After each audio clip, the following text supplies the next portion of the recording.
Hello, YouTube. In today's video, we are back with another absolutely wild case. I'm excited for it. Okay, wait. Excited might not be the word. I've been wanting to watch this video with you guys for a long time. I've just been putting it off. But yeah, the title intrigued me so much. Let me read it for you. The Femcel who shot up a school to impress black women.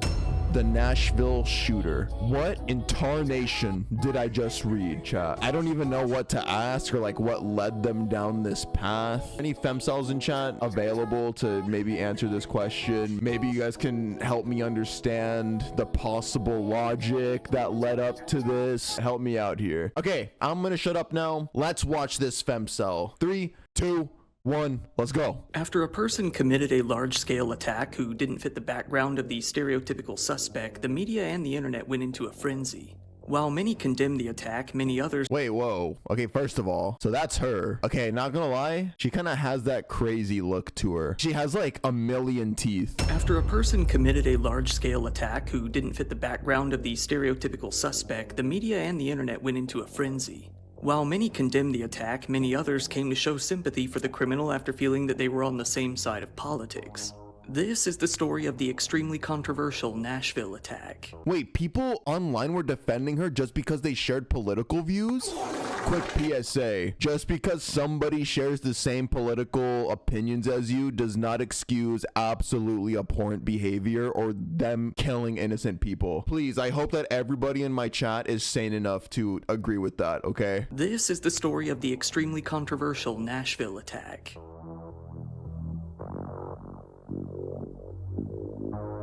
Okay, yeah, see, somebody said duh in chat, but like, guys, you would be surprised in today's political landscape how crazy people are. Both on the extreme right and the extreme left, communists and stuff like that. Please remain normal for me. Today's story is a complicated one, and it involves a lot of sensitive topics related to gender that are really hard to cover without making everybody angry, and I do acknowledge that I'm still probably going to make people angry no matter how I cover it. Long story short, the subject of today's video was pretty unsure about their own gender identity, and many people throughout the story continue to refer to them by different names back and forth. By the end, they even come to flip-flop on which name they're using themselves. So without getting too deep into it, I'm just going to refer to them as they throughout this video and use their last name just to make things more easily digestible in a narrative form. With that out of the way, let's get started at the beginning. Alrighty, let's get into it. Let's go. I'm scared.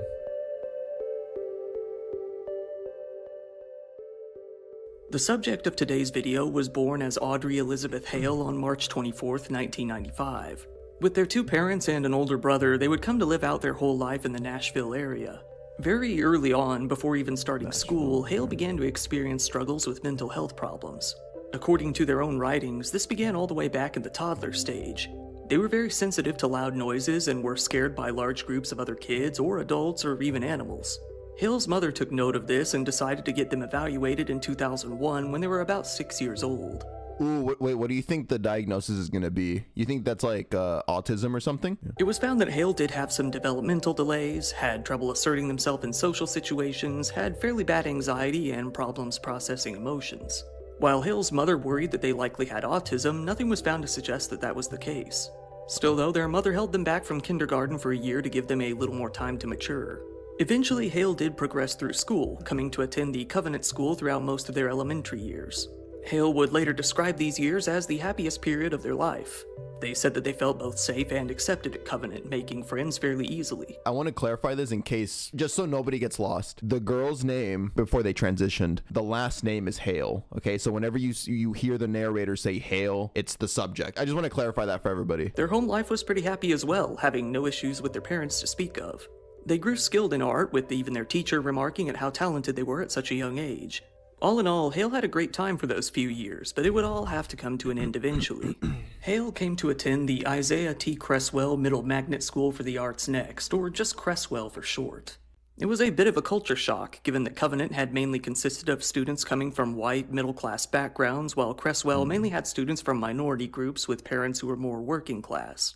Shortly after starting school, Hale began to get bullied for being white, often being called a rich white girl and humiliated by the other students. You know, I should address that really quick, just so you guys know this about me as well. I am absolute about all forms of anti-racism, whether it's against colored people or whether it's against white people. I don't think it's right to ever be racist to anybody on some kind of physical factor about themselves that they literally can't change. They went from having a lot of friends to suddenly being a complete social outcast.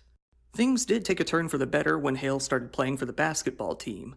Despite being the only white player on the team and about a year behind all of the others, their teammates accepted them very easily and welcomed them with open arms.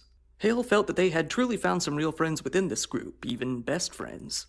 To their confusion, they also began to feel romantic feelings toward several of them. Hale grew completely obsessed with these teammates, coming to think about them daily for the rest of their entire life. Oh. In the summer between 7th and 8th... No! Is this where her fixation on black girls started? Because remember the title of this video, Femcel shut up a school to impress black women. This is where it started, huh? In the summer between 7th and 8th grade, Hale came to the realization that most of their teammates would be graduating and going their separate ways, leaving Hale behind. Toward the end of the summer, they decided to write an entire 40-page story about the basketball team and their feelings around it. This became a story called After the Comets, with the Lady Comets being the name of the basketball team. While Hale was obsessed with all of the girls, they took a particular interest in a few of them. One of them was a girl named Sydney, and the other was named Paige. However, Hale had confusing feelings toward mostly all of them. Hale admitted to getting, quote, addicted to the depression and stress at the time, saying, "I've been trapped in probably one of the most longest, lonely summers of my entire freaking life." This would begin a lifelong obsession with the girls from the team. Hale wrote, "I was in a terrible mind state of constant negativity and racing thoughts, drowned in doubts with losing the team and losing a lot of people, my teammates along with friends too. Barely got rest. Mind racing like the Indy 500 while turning to my left bedside, where my team picture was hanging perfectly on my wall. Just looking at it for a long period of time. Staring into the eyes of my long-lost teammates." Okay, so she's crashing out at this point because people are graduating and she's losing all the people that she was basically hyper-fixated on. Like, she was obsessed with these people. "I would cry and cry for days just a few weeks after their last day at IT, because I knew they were long gone. I thought I'd never see them again. I would cry as my pillow was damp every time I woke up to a new day." Hale then detailed that they were having difficulty remembering anything that happened that summer as a whole due to the obsessive thoughts of the basketball girls. They spent entire days staring at their yearbook photos, losing track of how many times they had stared at them when the count got into the thousands. Hale then continued to write about the team's failed aspirations, never getting to win the city championship. Hale remembered as one of their teammates, the girl named Sydney, cried on the sidelines as the final buzzer rang out. They wished that they could have seen Sydney's face if they had won instead. Of all of the girls, Sydney took up a good portion of Hale's mind that summer. However, Hale took solace in believing that this was God's plan and that there was meaning to the loss. The remainder of this story was spent making excuses for their losses and gushing about how incredible each girl on the team was. Many pages were also spent ranting about the gym coach at the school.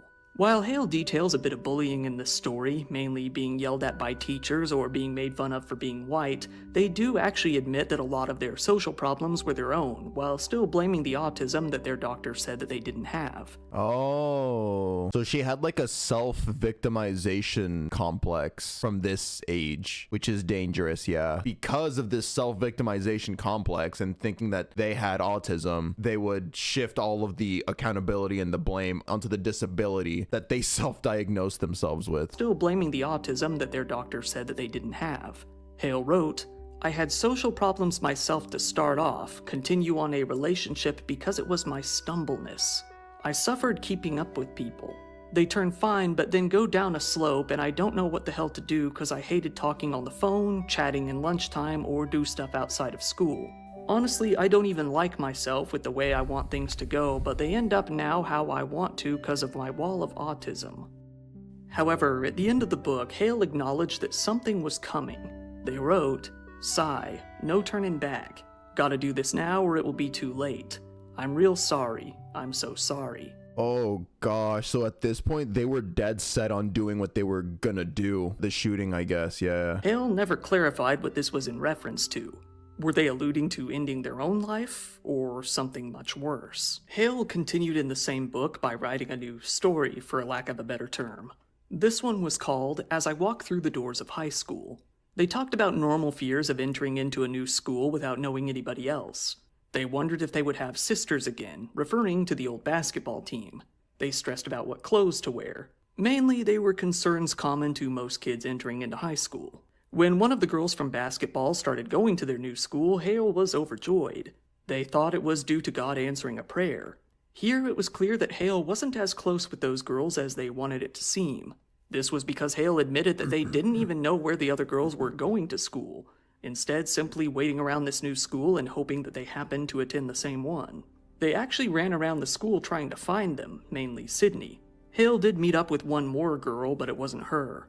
Hale continued to write in this book like a diary from that point onward, dropping the story format. Hale continued to express that they felt that being white was holding them back from making friends, feeling that the other students, quote, don't give a flip-wad damn about them.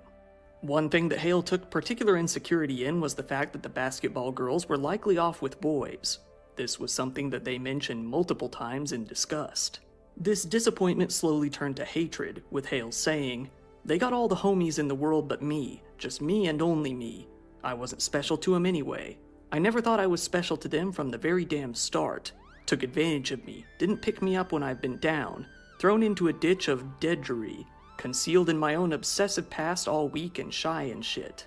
Just liked me for being a white kid. Later, Hale continued, why do they care? They don't care about the damn lady comets. They damn don't. They're too invested in the treacherous high school party living to even think about or bring up, most importantly remember. Again, Hale grew jealous of boys, adding, you have a damn boyfriend in the list of complaints. Okay, so this is the beginning of the resentment part. Do you guys think this is gonna be the inception of the idea of becoming trans? Hale is so jealous of these boys. She was then like, okay, fuck it. I'm becoming a boy. Hale admitted to wearing the other girls' jerseys to feel their presence, writing, I wore your legendary jersey and you think there's no passionate meaning or reality that I freaking looked up to you and meant it. I'm going ballistically, uncontrollably insane. Hale continued to rant about feeling abandoned by these girls for several pages, who likely barely even thought of them anymore. Surprisingly, it came clear that Hale didn't really even associate with the basketball girls outside of practice, unless you count watching them go about their day. Hale wrote, but the thing that excited me most of all every day within every morning was seeing my dear loved teammates that I tried my best to recognize them whenever I got a chance, even if it was only for a second. Seeing them here, seeing them there. In the cafeteria, in the hallways, see them even running errands every now and then. But why not? I see them in the bathroom. Hale didn't mention hanging out with them outside of practice even once. So Hale was just stalking them at this point, right? Hale didn't really genuinely care about the teammates. It was just like some weird hyperfixation obsession. It's like actually some yandere shit. Hale didn't mention hanging out with them outside of practice even once, or really even talking to them in any meaningful capacity. In fact, they admitted to the contrary. Quote, I never really at all spent actual friend time with them because I didn't communicate. I didn't show. It was like love and interestedness in complete overmasked disguise. Nothing I did except on that team almost 3 damn years ago. 3 damn years. I didn't have their phone numbers. Hid myself from them when they were present because I was scared, and they were in classes I wasn't in since they were all sophomores. These rants about missing their teammates continued on for many, many, many more pages, showcasing a clear pattern of extreme obsession. Hale attempted to write some letters to these teammates, even planning the order of who they would give them to. Hale, according to the writing, did hand over one of these letters, saying, I have everything and anything I could think of, every speck and detail of what she had to know, and I hope she'd understand how much I put value into it. Hale later confronted this girl in the parking lot, asking her what she thought of the letter. She responded awkwardly, it was sweet. I thought you didn't care. Wait, that's insane. Wait, that's spooky. Hale literally confronted the girl that she left the letter for and was like, did you got my letter? Did you read it? Did you like it? Clearly implying that they weren't that close. Hale took it to mean that they should have made an effort to connect more. Hale then continued by giving a letter to another one of the girls, confronting her in the hall while she was with friends and handing it over. Hale got a response later on. This girl said that being white didn't matter, told Hale that she would recommend them for the basketball team in high school, and left the door open to talk again at some point. All in all, a pretty simple letter. Regardless, even with only this, Hale was overjoyed. They mentioned to the girl later that it made them cry, to which the girl seemed very puzzled. Hale then grew angry and felt that this girl didn't really understand them at all. Now they were afraid to even give the letters out. The next letter went to Sydney. They exchanged some awkward greetings during the exchange. Ooh, wait, this is the big one, because Sydney was the main girl that Hale was obsessed with. The next letter went to Sydney. They exchanged some awkward greetings during the exchange. The next day, Sydney hadn't written back. This was when Hale made the mistake of saying, "Oh, you don't have to," something they would later come to regret immensely. Due to this, Hale came home and vomited. Hale then wrote a poem about how much they loved black people. We love a woke queen. Jokes. Obviously, she's fucking crazy. You don't love black women. You're obsessed with them in a disgusting manner. Hale then wrote a poem about how much they loved black people, notably using written ebonics. It is a rough read. It says, "The only white girl that was loved and accepted from an all-black team. No white girl would have gone through an inspiring team experience than you.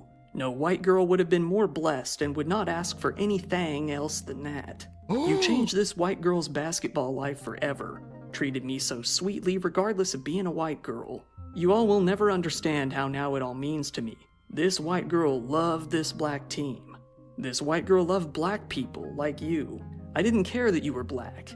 I infatuately loved you for the heart you had, not the color." Dude, yeah, that's just straight up fetishization. Also, I mean, there was a hint of racism, because like she was, I mean, you heard from the narrator, she used ebonics in this journal entry. Hale ended up writing something very racist against these black friends, however. In a journal, they wrote, "My sisters found me as a loner stray and let me in with them like Tarzan and the gorillas." Bruh, Hale wants us to believe they genuinely loved black women. Hale concluded the book with a collage of their own photos from their basketball days, along with one photo of the team and what appears to be cut-out excerpts about them from a yearbook. Throughout high school, Hale struggled to come to terms with the fact that their former teammates were moving on with their young lives. The girls had gotten new interests, made new friends, and moved on to different schools themselves. Their new circles were fairly different from Hale's. As much as Hale tried, they couldn't vibe with these new groups, leading to a feeling of isolation. Hale began to think about ending their own life for the first time around this point. Noticing that something was wrong, their mother took them to the hospital again to be evaluated. This led to Hale coming to see a therapist regularly. This therapist noticed that something was clearly wrong with Hale and sent them for a psychological evaluation. It was concluded that they suffered from major depressive disorder, generalized anxiety disorder, dysmic disorder, a specific form of depression that causes low self-esteem and loss of interest, social phobias, and anger management. Oh, so that's what it's called. That's interesting, though. I didn't know that there was a specific name for that type of depression where you lose motivation and interest in stuff that you used to be passionate about. Social phobias and anger management issues, and that they were underdeveloped emotionally with poor social skills. Again, it was concluded that Hale didn't have autism despite them continuing to self-diagnose with it. Regardless, they came to regularly attend therapy and take medication for the other problems. When Hale graduated from high school, they started to attend a college for art called Nasi College of Art and Design. They later wrote that they actually had no interest in moving on to college, given their past experiences with bullying at school, but that their mother made them, feeling that it was the only chance they had at ever living independently. On the first day of class, Hale had an outburst after being unable to create a password on the computer, leading— What the fuck? You fucking idiot. She fucking raged out because they couldn't figure out how to make a password? Actual skill issue. Yeah, somebody said unvalid crash out. Like, bro, like, just make a password. leading to them storming out of the room. However, being interested in art, Hale was surprised to find that the classes were actually pretty enjoyable. At the same time, though, they lamented that their previous basketball teammates from middle school were only drifting further and further away. Aside from the occasional social media post, communication with them was becoming near non-existent by this point. Hale began to rant about the girls, saying that they were bad friends who had abandoned them. When one of Hale's previous basketball teammates, a woman named Paige, set up her new email at her university, Hale was able to figure out what it would be by looking at other student emails and sent her a message immediately, before Paige had even looked at the account. Around that time, Hale also sent her some memorabilia from their time as teammates. Paige wasn't sure of what to do, later saying, I'm trying to be as respectful and also as honest as possible. It felt obsessive. It felt like stalkerish behavior. Yeah, that's weird. They weren't even tight at this point anymore. And to be getting gifts from that one girl repeatedly, and you guys are like, you guys have been moved on. Little did she know, Hale's strange behavior towards her was only starting. Hale continued to stay in college for quite some time. This brings us up to 2017 when they were about 22 years old. Hale was becoming more stressed, more lonely, and more clearly mentally ill. Their body weight dropped to an alarmingly low level, something both their mom and their therapist made note of. Hale agreed to go to a clinic to be treated for anorexia for 6 weeks that summer. Gradually, they got back up to a healthy weight, but the depression that led to the lack of eating in the first place hadn't really changed much. It was the autumn after that summer that Hale's life and mental outlook would take a drastic turn for the worst. That November, they started to watch numerous documentaries about school shootings and other mass killings as they ruminated on their own issues with school, socializing, and bullying. This always happens, bro. These people that go on to do their own shootings, I swear they always, at some point in the process, develop a fixation on previous infamous school shootings. Sandy Hook, Columbine. They quickly became deeply fascinated with the idea of carrying out one's own revenge on such a grand scale. Hale couldn't get enough, seeking out more and more information about the topic. Hale collected any articles that they could find about these killers, downloading images of them, reading up on what weapons they used, learning about their motives, obsessing over how many people they killed, and finally reading about their own mental health problems. Putting together a massive image macro in Photoshop that compiled all of this information, Hale began to notice something. They kept returning to learning about the Columbine massacre no matter what. While they were fascinated with other killers, the Columbine shooters, Eric Harris and Dylan Klebold, were the two that they felt they most connected with. Every time. They're never original. Have you noticed that? Every time, I relate heavily to the Columbine shooter. Shut the fuck up. You don't relate shit, bitch. Besides the fact you're both white, maybe. That's it. While they were fascinated with other killers, the Columbine shooters, Eric Harris and Dylan Klebold, were the two that they felt they most connected with. This was mostly due to the killers' views on society and the mental health problems that they had, something that Hale felt mirrored their own outlook perfectly.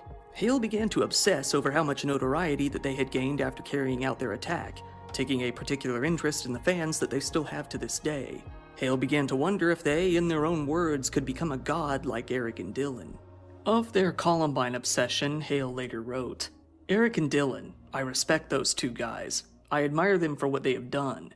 They are a part of who I am today. I finally found other two supreme beings such as me who underline my own values and belief set." Boo, cringe, tomatoes. Everybody spam tomatoes. God, it's so cringe. "Relatable in thoughts, actions, and desires.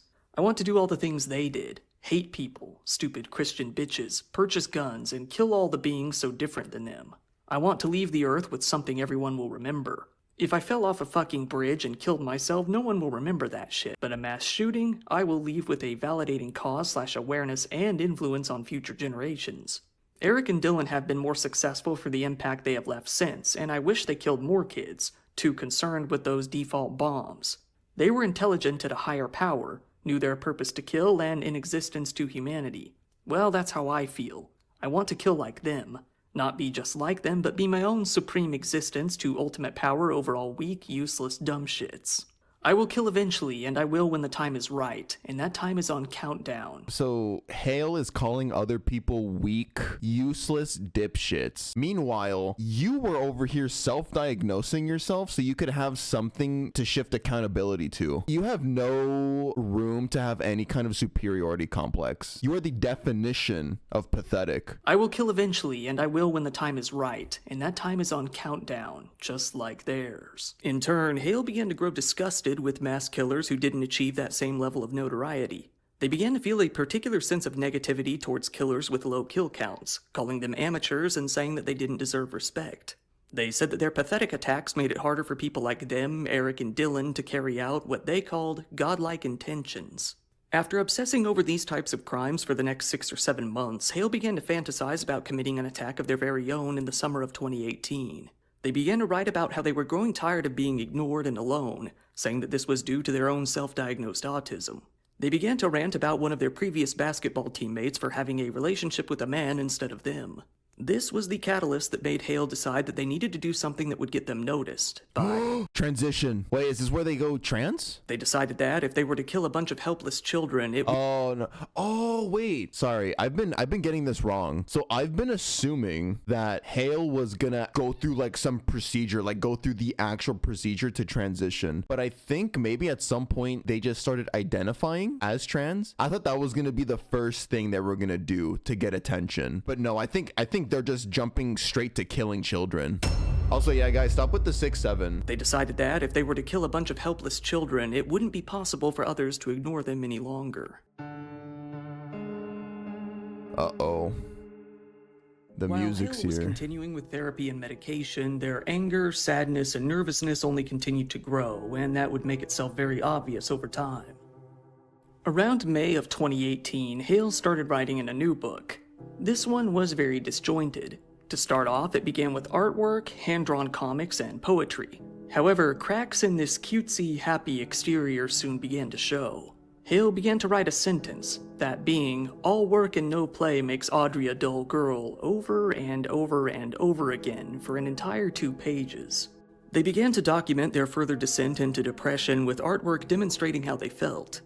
A bunch of basketballs. Isolate, only going to areas that they were interested in when they felt that there would be as few people as possible. Hale began to believe that their only true friends were their stuffed animals.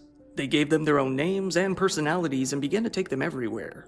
It was around this time that Hale also began to get into illegal activity for the first time, coming to shoplift from local businesses fairly often, calling it a shopping addiction. Usually they would go for video games, toys, Pokemon cards, and art supplies.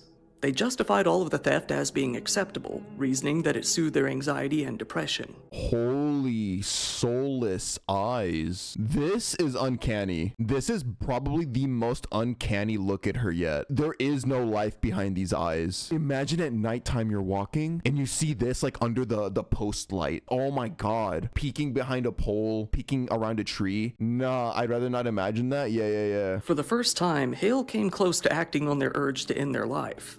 This happened twice, and both of these times they stopped before actually injuring themselves beyond superficial marks.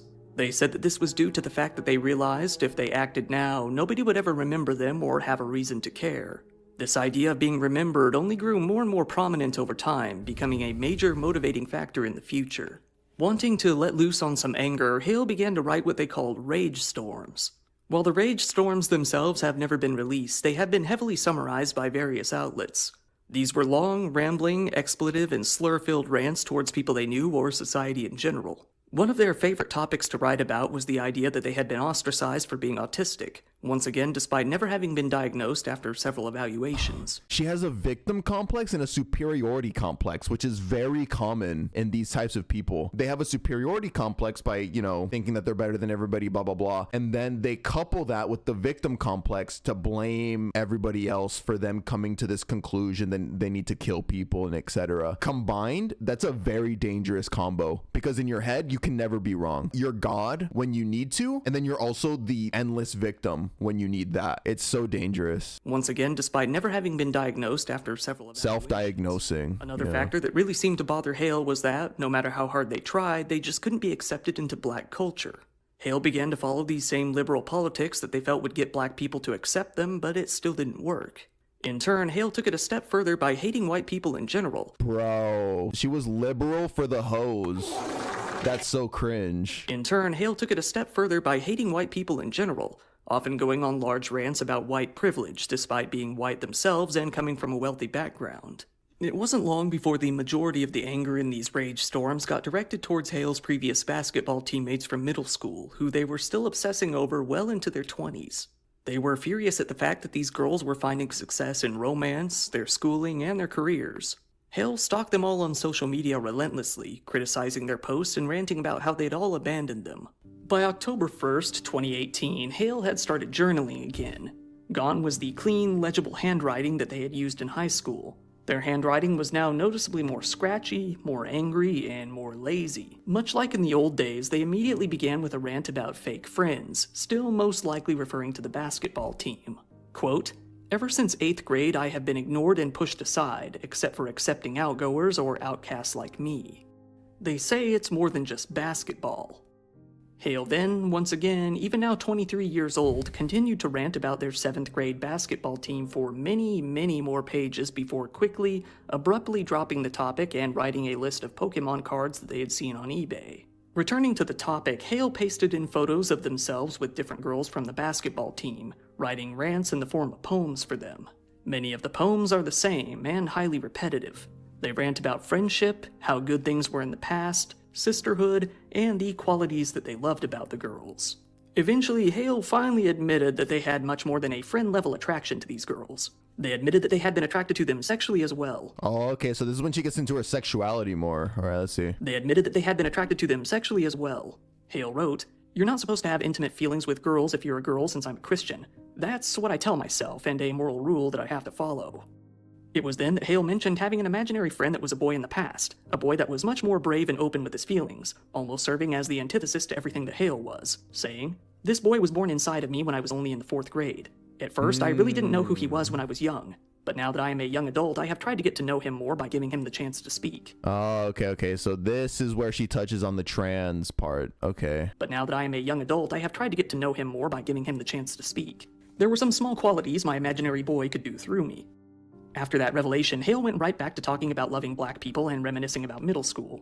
However, they said that black people didn't love them back, writing, "They didn't want to love me, rather judge me and laugh at some white girl piece of gay shit who appeared gay by wearing guy clothes."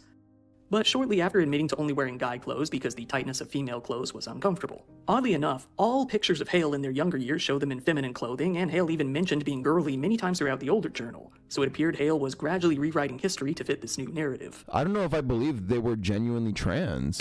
Notice what the narrator just said. It feels like she was kind of rewriting history. She was like retconning shit to have something to explain why she is now the way she is. The reason why this wouldn't surprise me is because Hale already has a history of making up shit in order to blame that thing that she made up, aka autism. Like, she made up the fact that she was autistic to blame the autism. It wouldn't surprise me if now she was low-key lying and saying, "I'm trans, there was a boy inside of me, and now I'm gonna blame the boy inside of me." So it appeared Hale was gradually rewriting history to fit this new narrative. Then, as usual, the journal turned into a long-winded speech about how amazing the basketball girls in middle school were for many more pages. However, towards the end of this rant, Hale realized something. These girls must not have wanted to touch them because they were straight. They only love boys. Quote, "Will they think about saying goodbye or just treat me different, not to touch or hug me? Would my sexuality be treated like a disease to them? Would they understand and accept that I cannot help why I love who I love, that it's simply being that I was born this way? After all, my closest friends are straight. They love boys intimately. I don't." It was after this that Hale began to lean more on the imaginary male friend mentioned previously, talking to him, telling him secrets, and talking about girls. Hale also grew incredibly jealous whenever any of the basketball girls would date a man. I think Hale was just lesbian. Surely you guys gotta agree with me. Otherwise, this just gives the actual trans community a bad name. They began to rant in what they themselves called hate notes. One read, "I hate you for letting a relationship that's intimate come between us. You are so into one person that you suddenly spiral your priorities of importance in a direction that's unlike you to an extent it's unfair to everyone that felt close to you." The anger in these notes got so intense that Hale couldn't even contain them to one page, coming back to write more and more in the margins, around the header, and around the bottoms of the pages. The rant mainly consisted of Hale complaining about being left behind for this man, about this friend not visiting them in the hospital once, and more interestingly, about being ignored in the 8th grade, implying that they weren't even that close to begin with. Hale started to cope with the fact that these girls were into men by leaning harder into their male imaginary friend. Now, despite only calling this man an imaginary friend in the past, Hale began to claim that this man was their true self all along. However, as we will come to find later, Hale didn't even know what transgenderism was yet, despite how prominent it was in the media around this time. So in the end, they wrote, "I am a gay girl, so how do I find myself and get used to it? Take in on the sights, get out my binoculars and find more opportunities to accept my imaginary boy more. Where will our balloon take us from place to place?" She was literally coming up with shit as she was writing. Later, Hale began to feel that maybe, just maybe, the basketball girls would see them more as a friend if they were a male. They wrote, "If I feel I am the boy character in a video game, movie, or TV show, I picture myself as them as me being a male. I think a lot about what I would look as a male and how women would treat me as more than a friend." Hale then continued to rant seemingly about their father, given that they mentioned things like, "I hate him when he acts like a big fat drama queen bitch when one thing is messed up in the schedule, has to take money out of his account, or fix something broke in the house." The complaints toward the father are fairly mundane to say the least, mainly calling him lazy around the house while also complaining that he works too much, as well as saying that his wife is too good for him. Very ironically, Hale also complains that he rants too much. Hale seemed to legitimately think that, due to all of this, he was actually possessed. They wrote, "I wish there were more days when your demon is not around to haunt and torment me. The real you is relaxed enough to crack some jokes." Adding, "Sometimes I ask God why he had to let you deal with this horrid, trenchable creature. I wonder why it had to be you, and watch you being manipulated countless years by this monster, controlling your every thought, action, mood." By December, about a year after their fascination with school shooters began, Hale started to feel a desire to attack Cresswell, their old middle school. They began to draw a map of the layout of the school from memory. They outlined how exactly, in an attack, they would progress through the building. They even took note of what they felt was the perfect place to end it all. Knowing that it would be hard to enter the school during regular hours, especially as a random adult, they even began to write down plans on how to gain entry to the building. All throughout the first half of 2019, Hale continued to fantasize about carrying out the attack on the middle school. There was a problem, though. They didn't have any weapons and didn't know how to obtain any. Still though, they continued to plan out the fantasy in excruciating detail, all the while writing rage storms that only grew in intensity. Hale, by this time, had come to see their whiteness as something to be disgusted of. They blamed the color of their skin for being unable to win over black women. It was due to this sheer rage that Hale would see the first obstruction in their plans. Their therapist had noticed that this anger had been growing to a very concerning level. This all crossed the line when Hale admitted to having fantasies about harming both themselves and others. As much as they tried to overcorrect and say that those were only fantasies and nothing they would ever actually do, the therapist recommended another psychological assessment. At the Vanderbilt University Medical Center, it was confirmed that Hale continued to suffer from the mental disorders that they had previously been diagnosed with. It was noted that the depression and the anxiety were by far the largest problems. Hale continued to deny wanting to harm others, and it was found that they showed no signs of psychosis. Still though, it was recommended that Hale take part in an intensive program to address these issues. With their mother saying it was for the best, Hale agreed. They completed the program after 8 weeks in August of 2019. During this period, Hale's therapist retired, leading to them finding a new one. For a very brief period of time, about a few weeks, it did seem that the outpatient program had worked. Hale was being a bit more positive. However, it was only a matter of weeks before they fell back into the pit of anger and despair. Hale went back to their old fantasies of committing a massive attack, feeling that it would give their life and death more meaning. They specifically stressed that they wanted to become a god like Eric and Dylan, saying that they would do so by attacking a specific target, young children. Hale continued to fantasize, sometimes even thinking about other locations and putting them on the back burner as possible backup locations.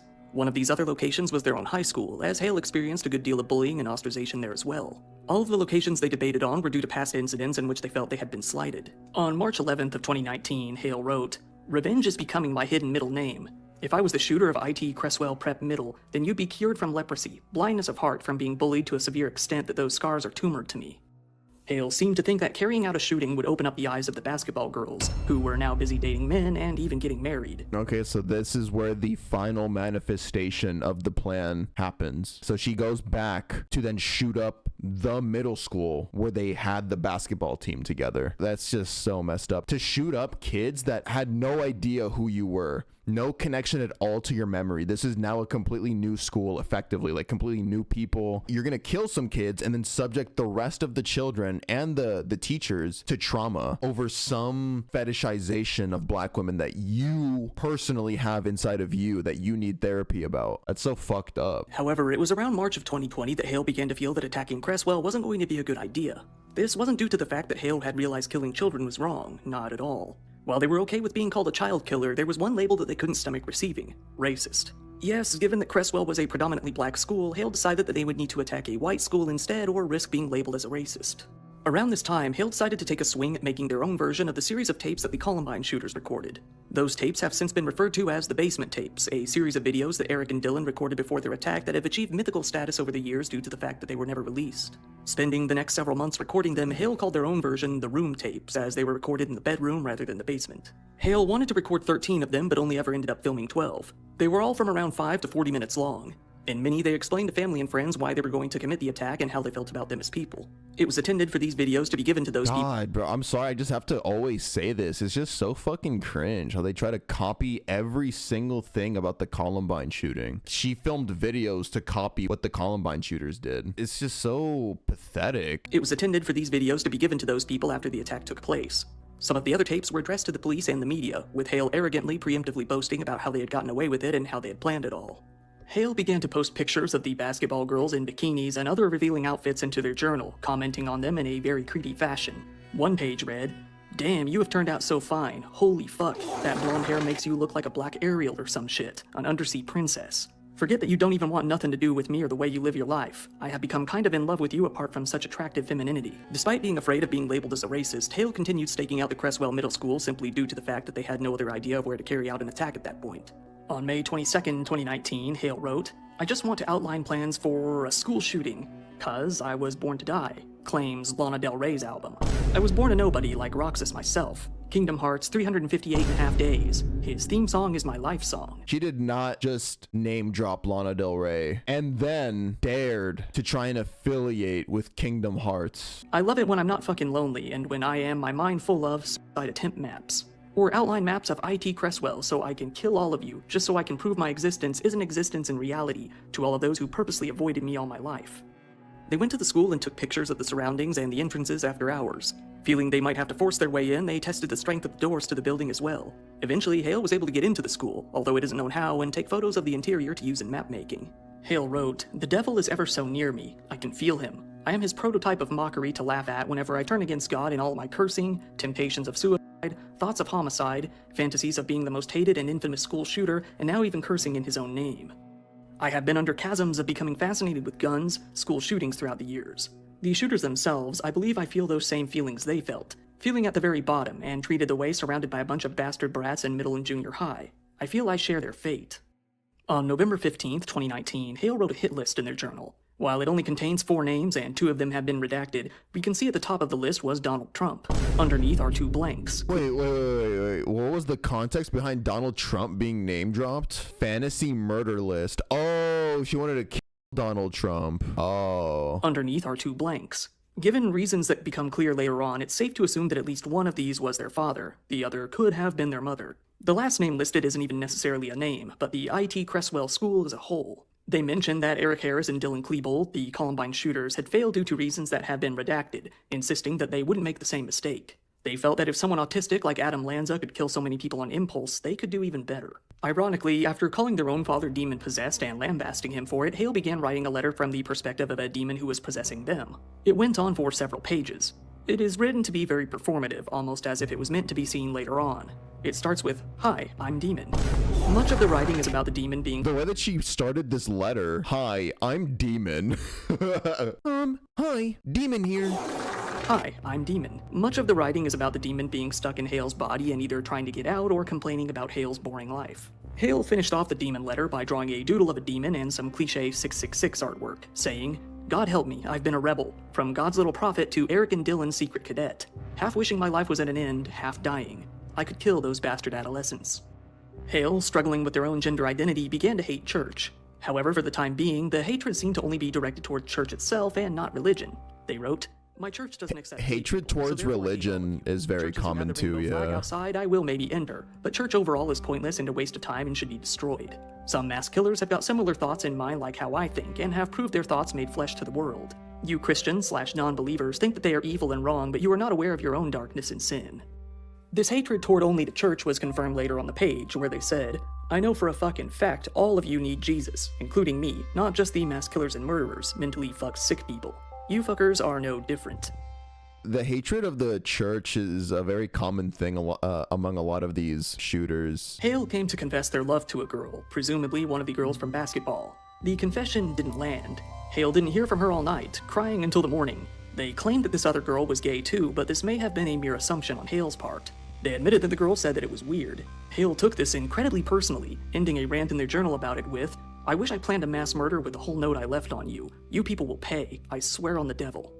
Then they drew a picture of themselves with said devil. Hale continued to rant about Donald Trump in the writings, writing that they felt this was the opinion of black people. So naturally, Hale tried to adopt those views as well. They wrote, "I hate Donald Trump. I'm sure many brown and black people do. Trump's servants and supporters, fuck you all." Brown and black people hate Donald Trump, so I do too, so I can get their attention. Hale's hatred of Trump mainly seems to be due to the fact that they find him racist and narcissistic. However, their political opinions were notably shallow, given that Hale had very little knowledge of the outside world beyond their own little bubble, even writing that 9/11 was committed by a group led by a name Asuman Muladin. Hale even compared Trump to Ganondorf from the Legend of Zelda series, coming up short with any other way to imagine him in their mind. Hale began to hate heterosexual people as well, clearly writing such. This was due to the fact that the straight black women they wanted did not want them back. Rather than come to the logical conclusion that these women were simply straight and wouldn't be interested in any woman, Hale took it as a personal insult, adopting a lot of incel rhetoric along the way. They even came to rant about the friend zone. One entry states, "Heterosexuals, I hate you female straight people. You're no fun and no painkillers to my gay pain I hate, but not as much as you. I say I don't hate myself, I hate you. For example, this black bitch that's so exquisitely beautiful but was frozen in disliking that I liked her and she called it weird. You heterosexuals never know what to do. Of course you'll want to friend zone or just ignorantly ignore me like little bitches, witches in disguise. On another page, they continued to rant about this woman in particular, ironically with, "You need serious therapy for how unstable you are." Interestingly, that's so ironic. She literally wrote that in her journal that she's already written in about committing mass murder. And then she's telling other people in this journal to get therapy and calling them unstable. The projection is insane. Interestingly, Hale began to refer to themselves as asexual, despite all the talk of being gay and loving women, writing, "A is for Audrey, an asexual individual fucking in the head, but there is a bodysuit that appears normal." This idea of asexuality didn't stick around for very long. Hale started trying out dating apps in hopes of finding black women to no success. Again, they theorized that they would be able to get these women if they were actually a man. If there was some way to become male, they thought that would open the door to get any straight woman that they wanted. They wrote, "I swear to God, straight black bitches are so hard to get. I try this fucking dating app and all I get are country white girls, nerdy white girls, or straight goth dykes, straight men. God damn it, it's because I'm not a straight, sexy black man. Then I'd have all the black women I want." Ramping up in anger against the black women who had rejected them, Hale came- She was just full of pure hatred. Nobody was safe. Even the people that she fetishized and claimed to like she liked, quote unquote, liked black girls. But as you can see, she reverts to racism against them whenever she feels like she's been done wrong by them. She called them gorillas. She routinely calls them black bitches. Yeah. Ramping up in anger against the black women who had rejected them, Hale came to believe that shooting up a majority black school would be appropriate for what they had experienced, feeling that it would be a perfect method of revenge. They wrote, "I think of killing people at all those black schools who hate me. I hate bullies of my past. I hate people who are ignorant and stupid, like they just say shit without thought." Hale also came to justify the idea of killing children in their own mind and on paper. They felt that the kids actually deserved to die, using the Sandy Hook children as a reference. Hale said that every kid at Columbine deserved death, despite the fact that none of the kids killed in that massacre had actually bullied the shooters. Despite being white, praising white killers, and wanting to shoot up a black school, Hale then added, "My race is fucked and was immorally skewed. I guess I could say that I can be treated shitty in exchange for a mess I never created." However, Hale's white guilt really only seemed to cover black people. Hale had no problem with showing hatred towards other groups, writing, "I hate US society, not African or other culture outside the border except you Germans and Muslims. I hate you ugly Indians." It was now March 24th, 2000, Hale's 25th birthday. They wouldn't go about spending it in any meaningful way, though. Instead, they chose to seethe in anger and write about how angry they were at being rejected by women once again. Hale now had the desire to kill the woman who had rejected them as well, reacting about it in their journal and adding her to the hit list. They clearly wrote, "I will kill everything, destroy what you love most. I am blaming you for how my hatred for society came about, because you're just like everyone else. Typical, ungenuine, unkind, unloyal. As for you, you are on the death list. You will die eventually. You're Eve who ate the apple. Sin you are stained with, just like me." In July, Hale began to turn their attentions to another basketball teammate from middle school to obsess. Holy incel. His name was Sydney. Yeah, literally that is incel. I know that we like to differentiate the word incel for females. You know, there's incel for men and femcel for women. I want y'all to know that incel is gender neutral. Like, incel just means involuntarily celibate. And she was very much giving incel energy. She was an incel by all means of the definition. In July, Hale began to turn their attentions to another basketball teammate from middle school to obsess over. This was the woman whose name was Sydney. The obsession started very quickly, with Hale writing, "I love you so deeply, for I don't know how long. A love more than just being in love. Only mere days after ranting in hatred and anger about the last woman who had rejected them." As with all the previous love interests, Hale would write dozens and dozens of pages completely dedicated to complimenting Sydney and speaking of their supposed love for her. By June of 2020, it seems that Sydney and Hale might have come to hang out a few times. The extent of these hangouts is unknown, but they were likely nothing special, if they occurred at all. In the journal entry talking about it, Hale used a very old picture of the two of them. Even if it did happen, by Hale's own admission, Sydney stopped seeing them. Hale didn't state why this was, instead simply blaming her for abandoning them as they always did. It was in September that Hale stopped taking their medication regularly, if at all, despite their therapist urging them to do so. As you might assume, this only led to their depression worsening by their own admission. On January 28, 2021, Hale started what they would call My Final Journal. It wasn't. One of the first entries was Hale celebrating that Trump was out of office while also expressing hatred for Joe Biden. The only reason they listed for this was that he attacked the NRA. So she hated Joe Biden too because he attacked the NRA, so the gun organization? Like, she just hates everything, goddamn. Any prospects of gun control would obviously hurt Hale's chances at ever committing the shooting that they had always fantasized about carrying out. They later went on a long multi-page rant about gun control. In February of 2021, Hale began to express a real interest in becoming a man. However, they realized that this would be tough without an income. They regretted that college hadn't provided them with a way to live on their own. Hale's feelings of hopelessness about the future, mainly financial security, only served to increase their desire to commit some sort of shooting. Like many others who had gone down the same path, they felt that, if they had no future, they had no reason not to commit an attack. It was around this time that Hale also began to admit to having an unhealthy interest in children, specifically young girls. She just keeps getting worse. Racist, heterophobic, homophobic. Now she's showing signs of being a pedophile, victim complex, god complex, obsession with school shooters. Holy pick a struggle. There were a number of reasons that they were so fixated on the basketball girls from middle school, but they made this reason very clear, writing, "When I look at photos of you as a teenager or preteen, my heart beats loud and my body gets hot. 10 to 11 or 12 years old, you were already looking like a woman." The page then continued along these lines. In this dark obsession, Hale's hatred for white people and obsession with black girls only grew in intensity. By this point, Hale despised their own race, blaming their color for being the reason that they couldn't attract straight women. The rhetoric in their writings no longer left any doubt. One excerpt read, "White people are disgusting, sickening, disgraceful, hateful. White people destroy black lives until they are so tired and numb they don't even know what to feel. I know white black people who are female and beautiful ignore me and don't want to be around me. It's because of the racial tension that has been fragile in our country lately. Who wants to be around a white and waste their time?" Hale began to quite literally white knight them, saying, "If I put myself in a dangerous situation that a black man or woman will potentially get hurt or killed, I will risk my life, even succumbing to my own death.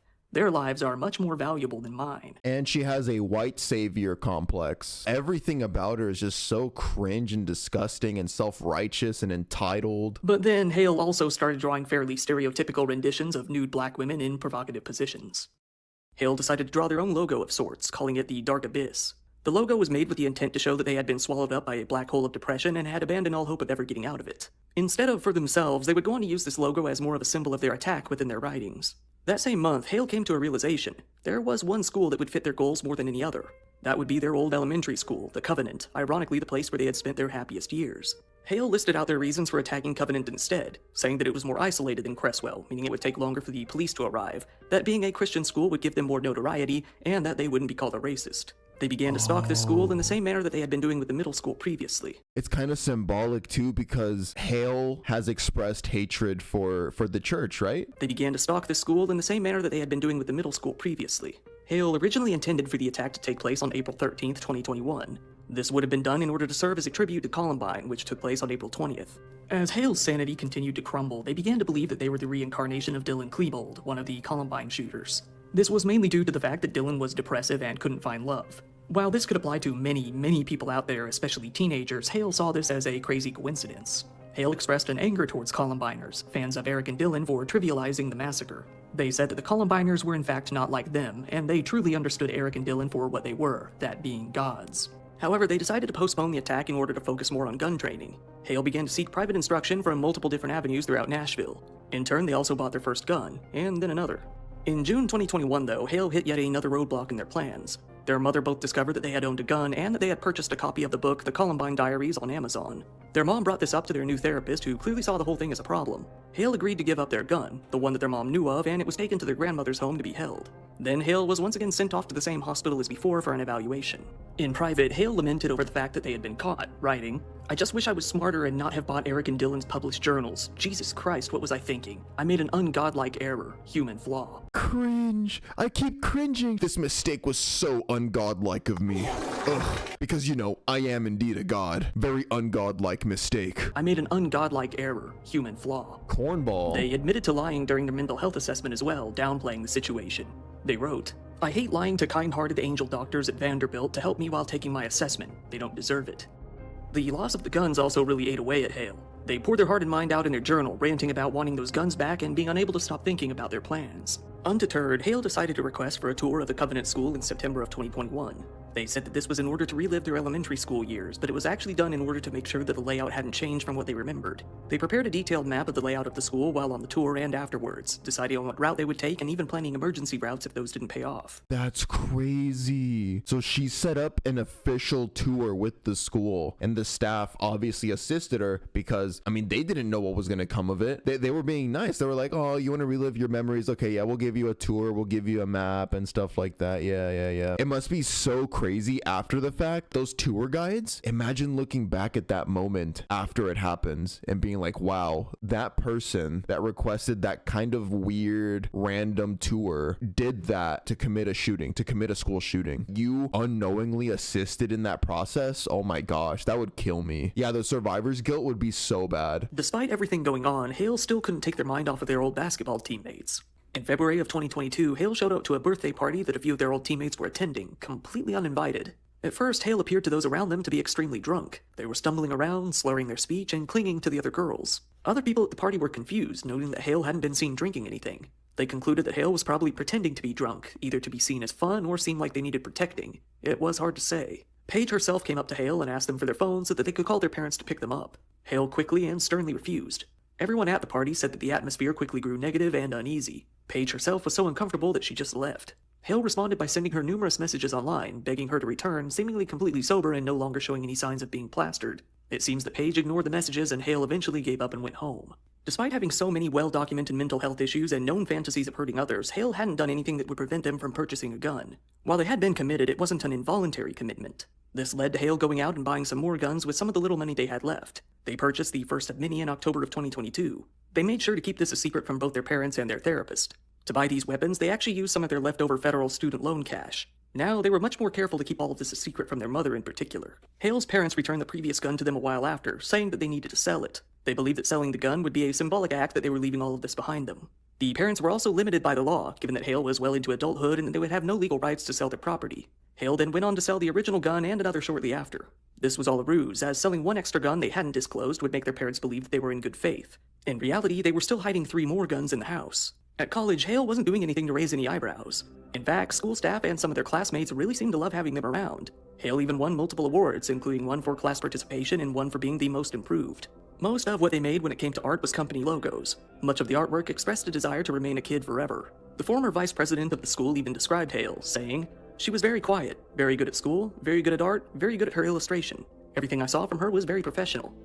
Hale, hiding their true dark desires, decided to play the cutesy young woman card for all it was worth. Yeah, she was really good at hiding the actual person that she was inside. And I feel bad for everybody around her. I mean, everybody around her wanted to believe that she was a good person, yeah. Hale, hiding their true dark desires, decided to play the cutesy young woman card for all it was worth. They wrote about themselves on LinkedIn. "Aside from art, I enjoy binging on video games, watching movies, and playing sports. There is a childlike part about me that loves to go run to the playground. Animals are my second passion, so I also enjoy spending time with my 2 cats." Some students at the school said that they could have seen Hale writing children's books for a living, completely unaware of their plans against children. One of their classmates, a man only known as Cody, said that he thought Hale was much younger due to the fact that they still dressed like a little kid and brought their stuffed animals to class. He said it seemed like Hale had an obsession with staying a child for as long as possible. When speaking of Hale's art, Cody said, "The art couldn't be more childish, family-friendly, G-rated to a nauseating degree almost."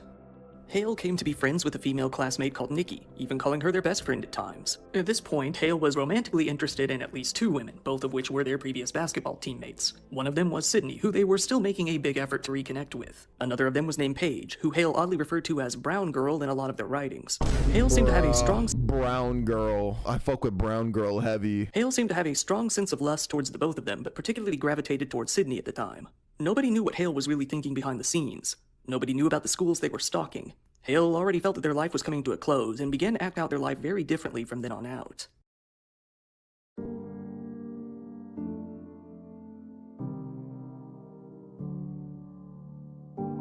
The fuck? Hale decided that they wanted to die, so before that they decided to keep a record of all the things that they wanted to do before they passed on some handwritten notes that they kept in their room. These journal entries consisted of a number of different things, such as finishing cartoon DVD sets, reading books, finishing artwork, watching all of the Studio Ghibli movies, completing a few old-school Pokemon games, watching a bunch of movies on Disney+, getting the Kingdom Hearts books, watching full gameplay videos on YouTube, and finishing some puzzles. They crossed each item out as they progressed through them, finishing most of them. Hale decided to start keeping a journal that would be very reminiscent of that of one of the Columbine shooters, Eric Harris. Throughout his journal, Eric spoke with a lot of anger and fury. He also made a point to be as inflammatory as possible, often using racial and homophobic slurs along the way. Hale also decided to write in very much the same fashion. Throughout all of the writings, Hale displayed a clear god complex, a narcissistic level of self-absorption. They felt that they were truly smarter, deeper, and more creative than anyone else. They felt that they deserved to be catered to and fully embraced by other communities regardless of whether or not they had earned it. This is the godlike woman, bro. This the godlike woman striking her godlike pose. Fuck nah. This is the person with the god complex, with the superiority complex. Hell nah. What are you flexing? You got nothing, bitch. Anyway. They often made a point to note that they were the victim in this upcoming attack, saying that the innocent people they would kill owed it to them to give them their life meaning. The early pages of this journal mainly consisted of what appeared to be notes on gun safety. Given that Hale was attending firearms training at a place called Royal Range, USA at this time, that would make sense. Many of the classes were built around self-defense, something that the notes clearly demonstrate. However, in Hale's mind, this was all simply a step on the way towards becoming a successful killer. After that, a list of gun show dates, times, and admission fees is shown. But very abruptly after that, the journal takes a much darker turn. Hale began to plan more concrete details of how they were going to prepare for the shooting. Given their nature, the majority of these pages were later redacted by the FBI in fear that other prospective school shooters might use them as a diagram for their own attacks. All the while, Hale continued to obsess over articles, documentaries, and the writings that other school shooters had left behind. Oh, there he is, the Sandy Hook guy. Yeah, Adam Lanza, right here. In particular, they began to take detailed notes about how they felt the killers did and did not succeed in their attacks. This was done in their mind to come up with a foolproof plan to eliminate as many people as possible. They stated multiple times that they would be a complete failure if they killed less than 10 people, hoping to wipe out at least 40 of them. Despite having once again planned the attack to take place in April, Hale once again postponed it. This was due to the fact that they would be graduating from college in May. Instead, they decided to go for either August or September of 2022 instead. It was when that August came around that Hale's plans would come to an abrupt halt. This time, it wasn't due to interference from their parents or therapists. This time, it was due to an emotionally devastating event. Sydney, one of the women they felt they were in love with, had died in a car accident.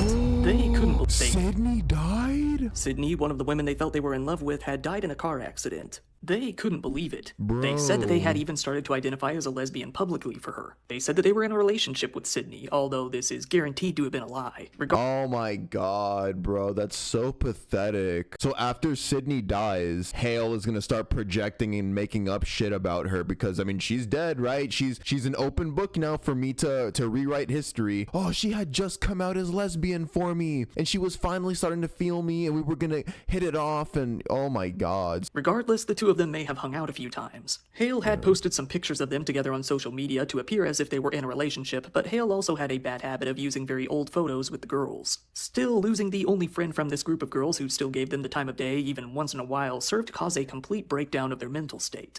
After this time, even Hale's own teachers noticed that all they posted on social media was about Sydney, incessantly, non-stop, to the point of concern. This also appeared to awaken something within Hale, as it was during this depressing time that they decided to come out as transgender, at least partially. Hale later wrote themselves that this was due to the fact that they never even knew that changing one's gender was even an option in the first place, writing, "It was only until my early 20s I finally found the answer, that changing one's gender is possible."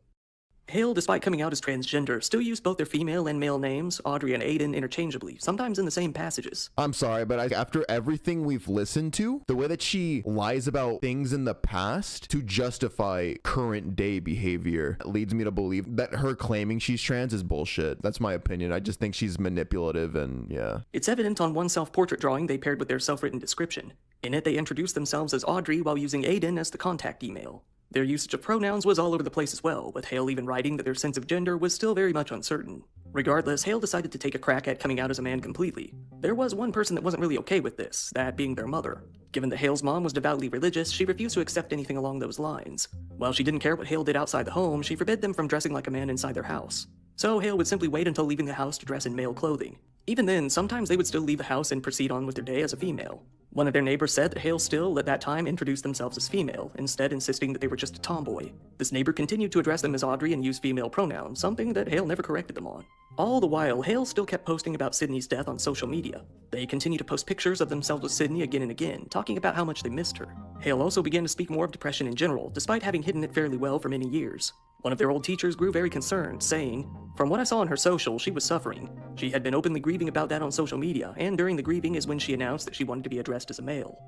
About Sydney, Hale later wrote privately, using a mixture of compliments towards Sydney and narcissism about themselves. By this point, Hale had grown so self-absorbed that they had a hard time giving compliments to anyone, instead finding a way to work their own greatness into the comment. Hale wrote, "Sid understood me when no one else did or could. She would comfort me and knew without saying a word. There in my mind was exceptionally rare friend because she did see me as rare and, well, I'm much more rare than people think or know. Okay, so yeah, see, there's more of that narcissistic personality coming through. She can't speak positive of other people without shoehorning self-glazing into it to fuel her own god complex. Sydney at this point is dead, remember that. And even then, she can't be respectful enough to just solely compliment her. This continued throughout August and September. By late October, Hale felt that they had recovered enough from the emotional pain to get back to work. The journal entries picked up again and the plans to commit an attack continued as normal. Given that September had passed, it was time to select a new date for the day. Over the past 2 months, Hale's declining mental state had resulted in them growing even more paranoid than before. They began to create multiple emergency plans and emergency targets in case something came up. Hale then decided that January 17th, 2023 would be the day that they would commit the massacre. In turn, one page is dedicated to all the preparations they would need to make the day before. However, when the 17th came around, Hale quickly changed their mind and postponed the day of the massacre, which they began to refer to as Death Day, by 1 month. Hale began to scope out the Covenant School even more, both online and in person. In particular, they were interested in finding out exactly when the school would be in session, taking note of when their breaks and vacations would occur. As they continued to watch the school in person, Hale still debating on attacking other locations. They made notes as to the security situation of a local mall, deciding that it wouldn't be a safe target to attack due to security. Writing the next page, Hale displayed a sense of urgency. Writing that the president at the time, Joe Biden, was planning on banning assault weapons, Hale made a note of the next voting term. In large letters, they wrote "corrupt fucker" underneath that information. She didn't believe in anything. Remember at the beginning of the video when the narrator pointed out that people online were kind of sympathizing with her just because she shared maybe some political ideologies with them? But I don't think she had any principles at all. She hated Trump and she hated Biden. She hated the left and the right. It didn't matter. Basically, it was just, if you're in my way, I'm gonna hate whatever you are. Whatever you identify as, I will hate you and I will be bigoted towards you. I don't care. By November of 2022, Hale was drawing up their next plans for how the massacre would play out. Not only that, but they were conducting test runs at the school. For the next couple of months, they would pull up to the school and time themselves doing various exercises. They would even begin to come up with concrete backup plans. Hale started making notes of the staff at the school as well, dividing them into categories based on gender. While they didn't make a comment as to why they chose to separate them, it seemed important to them. On the next page, titled Autism Shit, Hale began to rant about the negative effects of their self-diagnosed autism on their life. These included complaints such as being unable to relate with people, having no friends, having a hard time getting a job and living independently, having their parents around too much, and being angry or sad. It's also worth noting that Hale seems to associate their identity issues with autism as well, writing "gender identity is fucked" towards the bottom of the page. Bro, are you fucking kidding me? She even blamed the transness itself on autism that she doesn't have. The next page is quite unique as it demonstrates that, despite being transgender, Hale seems to have harbored a lot of hatred towards the LGBT community. In a page titled "We're All Fags," they note that lesbians are pretty, but crossed out "are" and replaced it with "can be." Hale then says "kill all dykes and girly boy faggots." They then say "let all the black police hang us," unable to stomach showing support for white police officers. On the next page, Hale makes it clear that they are targeting children specifically. They wrote, "Pray to your God that your children will live, because I will try to kill all your kids. Hold on to them while you can. Your children are going to die." Afterward, they went on a rant about what exactly they hate so much about the children. In one of the most damning pages of any of their writings, Hale expresses their true hatred fully. Notably, they hate white children, using this as a jumping-off point to rant about white privilege again. It reads, "Kill those kids, those crackers. Going to private fancy schools with those fancy khakis and sports backpacks with their daddy's Mustangs and convertibles." It's worth noting that Hale at first wrote mom's Mustangs here, but chose to change it to daddy's. It continues, "Fuck you little shits. I wish to shoot you weak-ass dick with your mop yellow hair. Wanna kill all you little crackers. Bunch of little faggots with your white privileges. Fuck you faggots." This journal included a list of dates and a countdown. Hale didn't go through with committing the attack on February 17th as they had previously planned, crossing off dates past that point. It's possible that this was because Sydney's celebration of life was all set to take place on March 11th, as it was written in the journal. Hale decided to change the date to later in March, then once again postpone it until April to be closer to the anniversary of Columbine again. By all accounts, this event was awkward. At Sydney's celebration of life memorial, Hale approached Paige as she was leaving and excitedly asked if the two of them could hang out. Paige was very put off by this, telling them that it was not the time and place, given that they were all grieving. Ew, even at Sydney's funeral, the girl that Hale claimed to have loved and was in love with, even there, she used it as an opportunity to try at the other girl, at Paige, to try and get her to hang out with her. That's so disrespectful, and it's like she didn't care about the actual event she was there for, aka the funeral. She saw it as, oh, another opportunity to link up with my second choice black girl. Hale made another entry in April, this time saying that April indeed did remind them of Columbine. They made a note saying that it would be great to, in their words, make history 3 days before Eric and Dylan did. After, they made their reason for committing the attack as clear as possible. It wasn't going to be for the purpose of raising awareness or for revenge against how they felt trans people were treated by Christians like many came to speculate. It wasn't because they really had any sort of point to make at all. It was about infamy. They wrote, "I have to kill so I can be remembered in the most horrific way possible. That way no one will ever forget." Hale began to make note of what they wanted to do for the week leading up to Death Day. They made a point to list out some documentaries about school shooters, mainly Columbine, that they wanted to watch. On the list was a documentary about Adam Lanza as well. The last page of this journal contained more concrete plans for what they wanted to do the morning of the shooting. They started drawing handwritten maps of the school on notebook paper separate from the journal. These have all since been redacted, but it's clear to make out that each floor had its own map. Hale also made notes of which routes throughout the school would be ideal to take. They began to take all the information they had compiled and put it onto several thumb drives that they would hide throughout their bedroom. Hale said they did this in order to control the narrative of their own attack rather than let people jump to conclusions. Hale came to graduate from their art college. After that, they struggled to find any path forward. They began working as a freelance graphic designer to very little success and delivered groceries from online orders. None of this bothered Hale all too much as they felt it was all about to end anyway. Being all out of paper, they decided it was time to start another journal. This time, the writing would be much less like Eric Harris's journal and much more akin to Dylan's.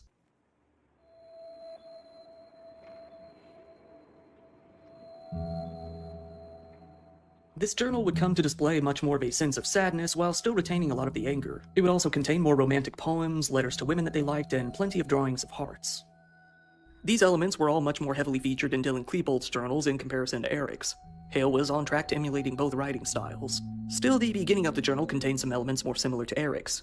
It starts with some sketchy artwork very reminiscent of the art that Eric used in his own journal. While Hale was an artist, they seemed to dumb down their own talent to better match Eric's scratchy, amateur-looking doodles. Some of the first text in the journal consists of the lines, "Why does my brain not work right? Because I was born wrong." With the text at the bottom of the page adding, "Nothing on earth can save me, never-ending pain, religion won't save." A lot of the earlier portions of the journal consist of rants that most people would find fairly mundane. On one page, Hale complains about not being consistent enough with the gym, and then rants about online scammers on the next. Hale then alludes to being in love with a brown girl, that being Paige. By now, they were focusing much more on this love interest now that Sydney was gone. They wrote, "No brown girls, no love. I am nothing. Brown is the most beautiful." Doesn't even refer to Paige by her name, just calls her Brown. And then, like I said, I called it, she is literally treating Paige like the second choice, like the backup black girl that she will now focus on since Sydney died. Before going into more detail on the next page, Hale writes a message to Paige in a confusing, disjointed fashion, going into a bit of their own identity issues along the way, adding, "Audrey is not my name, but, when you say it, I am just as the little one. I was A-okay, then I can be a kid again with you, alongside you even if I can't really be with you." The next 3 pages of the journal contain more of these teenager-esque love poems before Hale took a break to complain about failing at freelance jobs multiple times before once again returning to the love poems afterward. Later in the journal, after many more pages of love poems and ramblings about who she kept calling the brown girl, Hale wrote of their mental illness for the first time in this book. They wrote, "Love cannot be real if my autism is." A few pages later, there is a message that mentions Sydney. It reads, "I know Sydney is waiting for me. My time is coming soon to leave this realm behind, all my pain, and all that I have except you." Hale continues to speak of both Sydney and Paige throughout. While the FBI censored their names in the handwritten scans of the journal, among many other things, the names were left unobscured in a text transcript of its contents. This is where we can see that Hale mentions Paige by name, surrounded by hearts. After writing a few more pages, Hale further stated their desire to commit a massacre in written form. Oddly, it was in the form of an apology, seemingly directed towards Nikki, the girl they had come to see as a best friend in college. Going by the text transcript, they wrote, "I'm so sorry, Nikki. I didn't mean to plan my massacre on the 17th. I'm going to be a terrible shit for leaving you. How bad my heart hurts. Tomorrow is my last day on Earth. I love you. I am so sorry."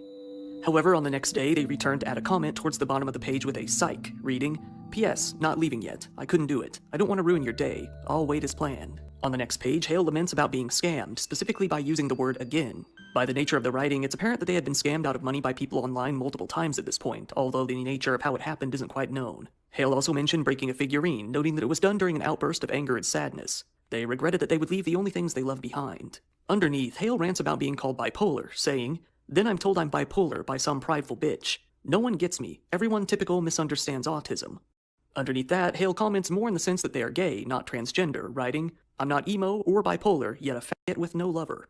A few pages later, Hale once again mentions the upcoming massacre, again writing it in the form of an apology, this time to Paige. It was edited later, reading, "Paige, I'm going to kill people tomorrow." Tomorrow is crossed out and replaced with someday. "Please don't be mad. I'm going to do something so bad tomorrow." Again, tomorrow is crossed out to read sometime. "It's too sad to even think what you might feel. I'm so sorry."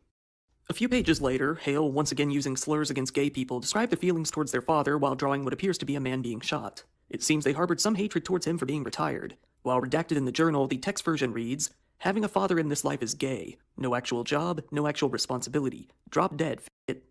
On the next page, they also list that they wanted to be there for Nikki on her birthday. Over time, Hale's journal entries grew less angry and more depraved. Rather than sticking to love poems, they began to state their regret that, due to not having the male appendage, they wouldn't be able to, let's say, have anal relations with a young brown girl, specifically writing it out and even including a drawing. Ew. She hated the fact that she didn't have a dick because she couldn't engage in anal with brown girls? That's what she said, word for word. I'm standing 10 toes on my opinion now. She was not trans. She just wished she was a guy to fuel her fetishization of black women. Hale began to rant about their parents' wealth and white privilege, something that would continue to be a talking point from then on out. The writings then proceeded to mainly consist about rants of not having a penis, being unable to get up early for work for the delivery job, wanting to die, and various other smaller complaints.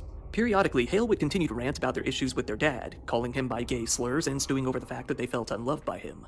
It wasn't too long before Hale continued to rant about politics as well. They drew a picture of a torn American flag and led with the headline, "So now in America, it makes one a criminal to have a gun or be transgender or non-binary," notably putting being a gun owner higher than being transgender on the oppression rankings. Later on down the page, they ranted that soon America would be like England, writing, "Soon this goddamn country will turn out no fun like England or Europe. No guns, no gender rights, no freedom of speech or pursuing of radical ideas, no mischief. You can't even carry a knife in England, fucking pussies." Ending off, they wrote, "So now because of you, I wish death on myself because of the pure hatred of my female gender. With no rights, anyone's country is a shitty dictatorship."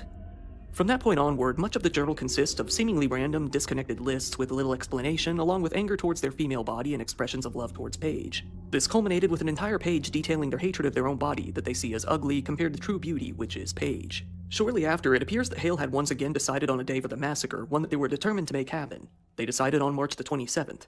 This was done using complicated formulas in which Hale picked numbers significant to them, like their, Sydney, and Paige's jersey numbers, the Columbine anniversary, and more. These formulas would have only made sense to them. They wrote, "Death Day, 3/27/23. I can't wait.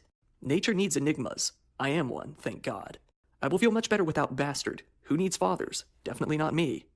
On the next page, though, Hale once again went on a long-winded ramble about loving Paige. It was here that it was implied that Hale hadn't actually had any contact with her for a long time. From the writing, it seems that Hale attended a live show in which Paige was performing on February 27th. After the show, it is written that Paige put her hand on Hale, and in turn they did the same. They wrote, "So when her hand laid onto me after the show, it's being touched by an angel. But my problem is living in hell. My mind and my body is a prison. Anything that triggers it, or stimulates it, only makes things worse. She made history that night even if she was nervous and her back felt clammy. Only natural to sweat with having the first live show, and she's still beautiful. She knows who she is, and all the rest of the world in time will too. She's famous to me, a star to many. Little does she know how we will soon share the same fate. She will live a legend and I will die a shooter, hopefully to become infamous. I will make history too.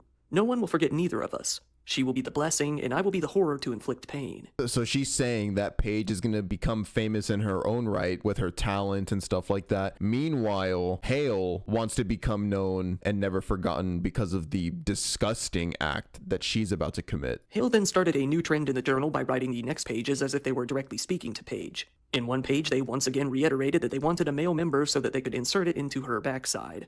They then went on a very long, dense rant about their mother not being able to accept their sexuality. As the rant continued, they expressed an interest in attaching male members to their stuffed animals as well, which they did. Hale went into graphic detail about making the male stuffed animal penetrate the female in the backside repeatedly, adding that putting it into the female area was too hard because the male stuffed animal was far too big. The rant itself is too graphic to read on YouTube, but in the end, Hale mentioned that this play lasted all night and into the morning, ending with, All night? She stayed up all night making like these stuffed animals smash? What the fuck? Ending with, "God, I am such a pervert. I waste too much time in my fantasies."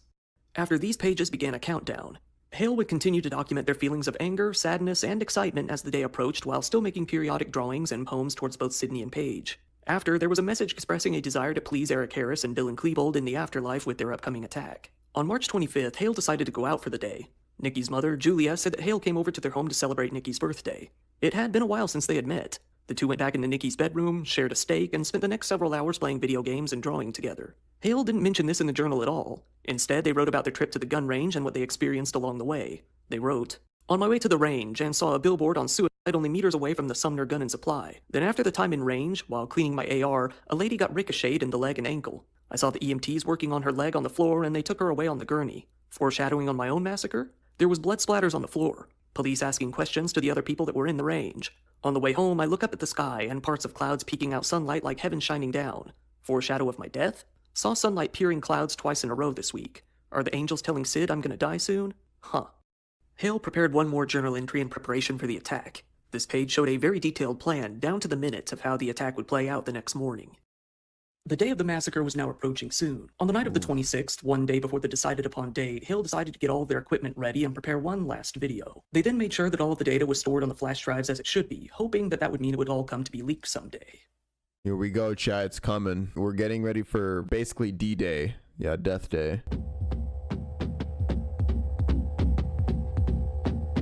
The morning of the 27th finally came. It was the day that Hale had decided on for their attack. This time, they weren't going to back down at the last moment. They spent some time in the early morning finishing off the journal, adding a few more pages to top the whole thing off. They began with, "Forgive me, God, this act will be inglorious." On the next page, they continued, "Today is the day. The day has finally come. I can't believe it's here. Don't know how I was able to get this far, but here I am. I'm a little nervous, but excited too.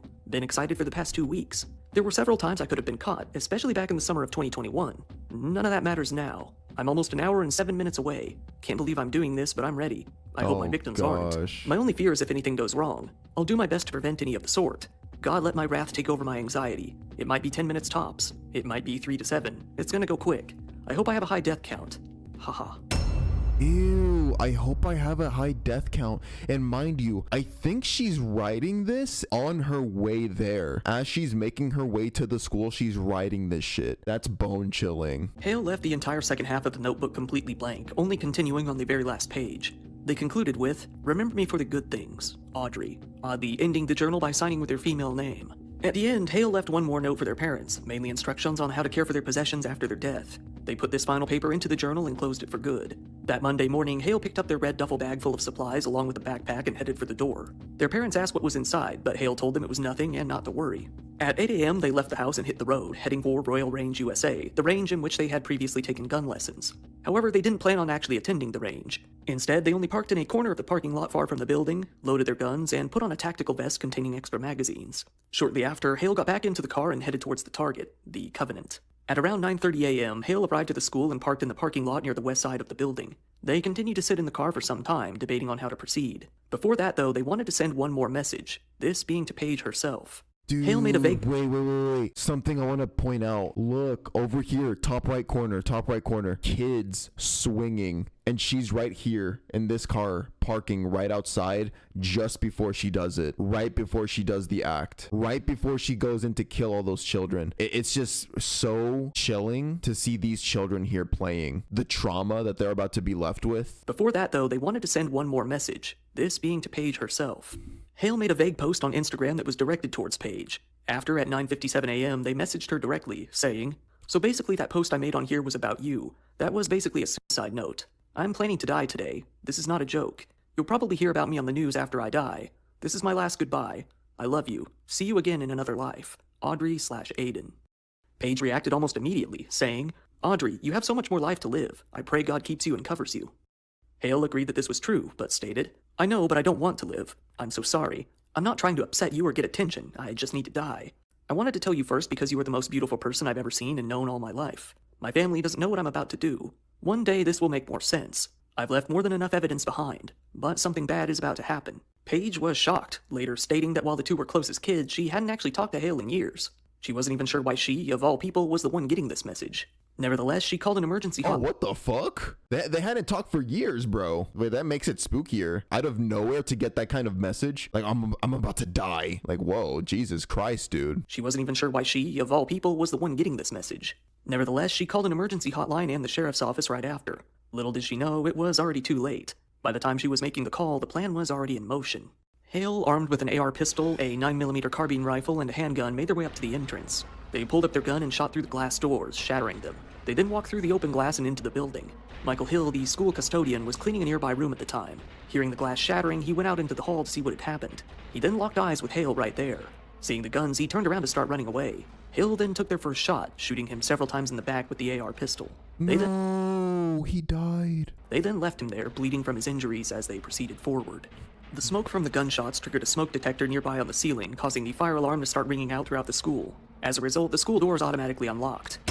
Bro, that is so unlucky. Are you kidding me? But for a monster like Hale, for her in her head, she was probably like, oh, thank God. Like, oh, I'm so blessed. I'm so godlike, blah. Like, everything's just working out for me. Like, what are the odds of that happening? Like, literally, the little bit of smoke that came from the gun made the fire alarm go off, which unlocked all the doors in the school. As a result, the school doors automatically unlocked. Teachers inside gathered their students to leave the school, assuming that nothing was really going on, but taking the proper steps just in case. Many students formed organized, single-file lines in front of their teachers to leave the building. 3 students, Evelyn Dickhouse, William Kinney, and Haley Scruggs, all 9 years old, formed the front of one of these lines. All 3 of them were 3rd graders, slowly making their way towards the stairwell in front of their teacher. There they ran right into Hale on the stairs. Hale opened fire without hesitation, shooting all 3 of them. 9 years old. This disgusting monster shot all 3 of them. Look at this gun. Yeah, an AR-15. Look at it. On 9-year-old children at point blank range. Their teacher, who was actually a substitute teacher named Cynthia Peak, was there with them. Hale pulled up their gun and aimed it towards Cynthia as well, hitting her several times. Cynthia as well hit the ground as the rest of the students ran, fleeing from the building. Cynthia watched Hale step over her and proceed down the hallway as she began to fade out. Other students and teachers, hearing the gunshots, realized what was really going on.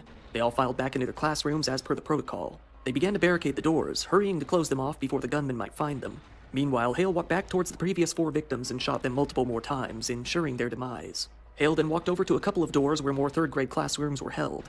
They pulled up their AR pistol and aimed it towards the doors. Fucking insult to injury. She just went back to the bodies that were most likely already dead. Like, bro, they're kids and you shot them at point blank range with an AR-15. They're gone. So to go back and to just shoot their corpses multiple extra times, at that point, you're just insulting the body. They then proceeded to empty the entire magazine, firing over and over until it was time to reload. Luckily, they only injured 1 student with some shrapnel in one of the classrooms. Feeling that this approach wasn't working, Hale instead reloaded and went to search for more victims on the 2nd floor. Unaware what exactly was going on, the school head teacher, Catherine Coons, left the school office and headed towards the classroom on the 2nd floor, completely unaware that Hale was there. Hoping to investigate the source of the fire alarm, Catherine unknowingly came across the culprit immediately, locking eyes with Hale then and there. Catherine asked Hale what they were doing there. Hale didn't respond, instead pulling up their gun and firing a volley of bullets once again. After Catherine collapsed to the ground, Hale approached her and shot her twice more at point-blank range. After this, Hale switched to using their rifle. They began to look for more potential victims in the rooms near Catherine's body. After turning up no more potential victims, Hale instead made their way to the church offices where Catherine had come from. Hale entered into these rooms and began to look around, but they didn't look hard enough. Just out of sight, many staff members were actually hiding underneath desks and within some cabinets. Luckily, Hale left the room once again without ever seeing them. Hale instead walked towards a nearby stairwell to go back down towards the 1st floor. Wow, they got really lucky. Thank God, bro. Hale instead walked towards a nearby stairwell to go back down towards the 1st floor of the building. It was around this time that the police received their first call reporting an active shooter. When the police arrived, a teacher ran up to them, telling them that many of the students were still in lockdown and that a few seemed to be missing. Hale, by their very own criteria, was failing. They had wanted to kill 10 people. At this point, they had shot 6 and couldn't find any more. They had written in their own journals that anything less than 10 meant they were an amateur, a failure, and nothing near godlike. In a burst of sheer anger, they began shooting their gun into a television nearby. Screaming, they started shooting at a pair of double doors right after. Feeling dejected, they decided to walk back up to the 2nd story of the building. There they entered into the chapel room, a sanctuary that displayed a large stained glass image of Adam and Eve. Hale aimed up towards the glass and shot it out, firing 7 bullets in total. They then walked towards a nearby window and noticed the police cars outside. The fire alarm had been so loud that it would have been impossible to hear them approaching. Hale began to fire out of the windows towards some police officers and their vehicles. After a 2-minute gunfight, they failed in injuring any police, only managing to disable some of their cars. The police have learned a lot since Columbine.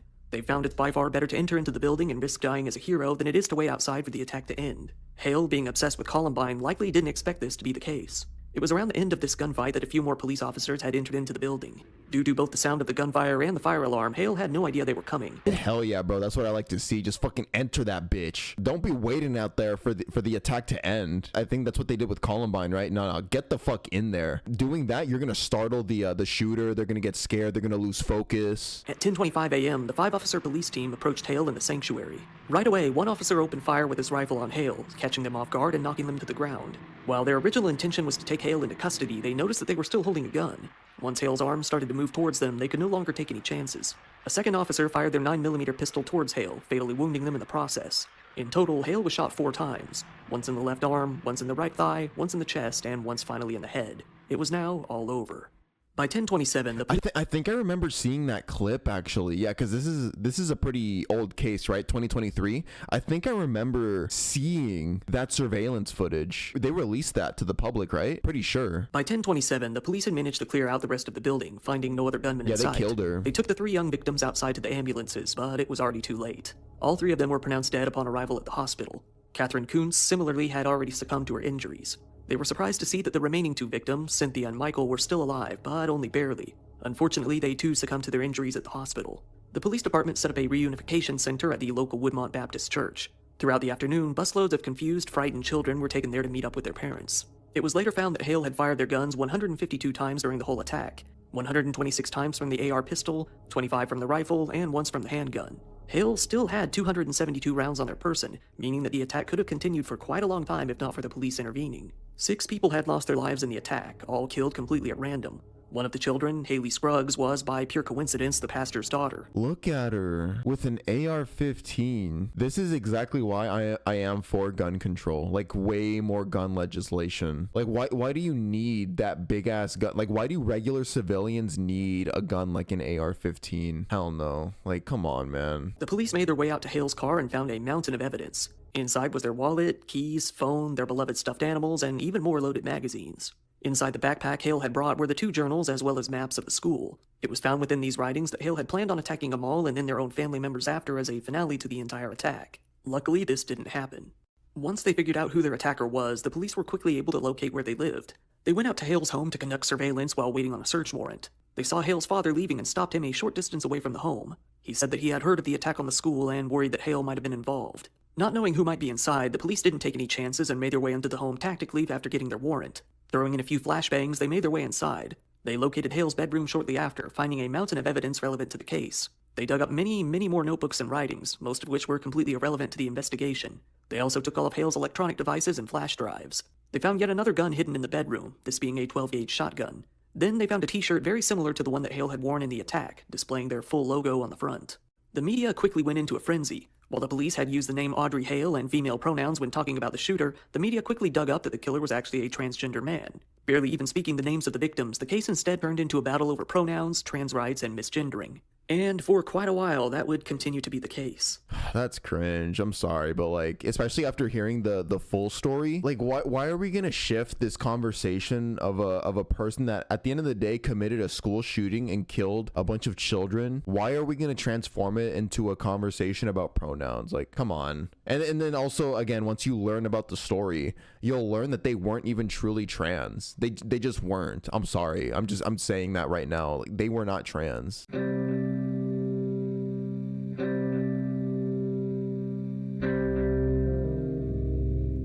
Shortly after the shooting, the Covenant School issued a statement asking for some privacy during these tough times, especially while the investigation was still going on. A memorial was then set up outside the school where a lot of people came to pay their respects. At the nearby Belmont University, a concert was held in honor of the victims, with many famous celebrities like Carrie Underwood coming out to perform. A state representative, Andy Ogles, whose district includes Nashville, tweeted out, "We are sending our thoughts and prayers to the families of those lost. As a father of 3, I am utterly heartbroken by this senseless act of violence." This led to a bit of controversy when it was found that he had posted a photo of him and his family posing with rifles in front of a Christmas tree a few years prior.